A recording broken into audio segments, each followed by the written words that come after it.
Friends, I would like to recite a story titled The Tribe and the Researcher. Once there was a researcher and he loved to research about different tribes in the world.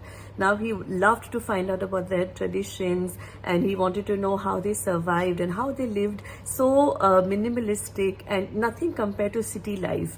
Once he came across a tribe which contained 300 people and all of them were blind.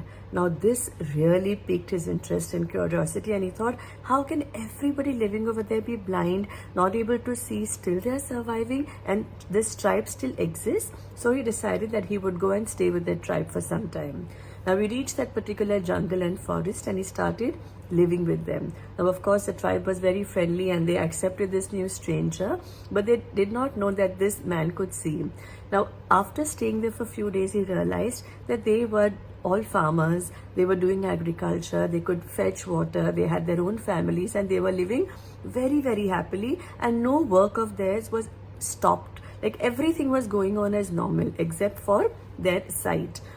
Then he tried to find out that what could be the reason that every single person in the tribe was blind.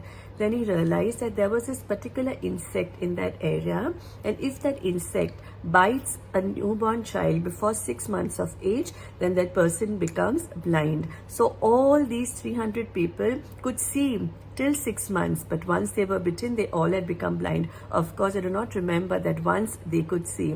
Now, while living over there, he fell in love with one blind woman and she was beautiful. So he went to the head of the tribe and he asked for her hand in marriage.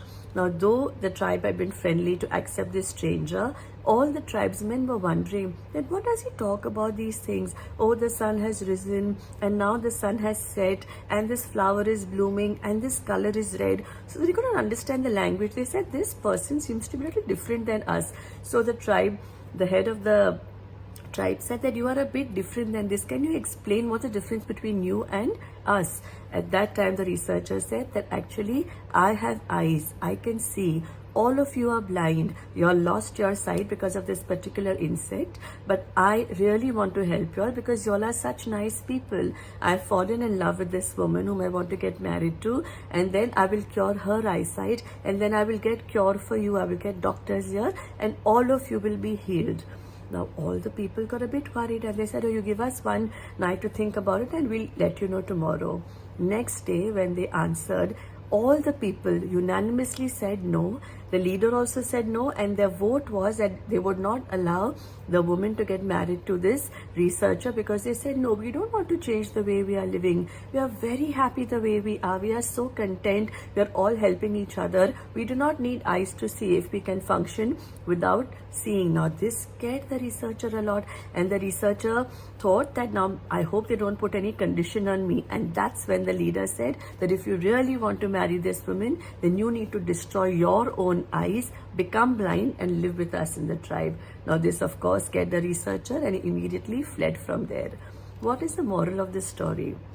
The moral is that all of us, we live in our comfort zones, right? There are so many things we do not challenge ourselves to do. So a little bit of change. So for example, that if I'm unable to wake up before a particular time, if I put an alarm half an hour early, still that change I will resist first. If something or somebody tells me to do, go for a walk or do something which is like, try a particular sport which I've never played. First, my first answer will be no. We resist change. Why? Because we don't want to change the way we have been living. We forget that to give up, that is much simpler and easier than to regret not getting what we are capable of. So let's not fear change. Let's not become like the tribe with our mindsets, with our habits, because that will not help us grow. If somebody is bringing a new change, be it our children who come up with a particular suggestion, a particular way of living, a particular way of looking at things, let's look at things with a new perspective.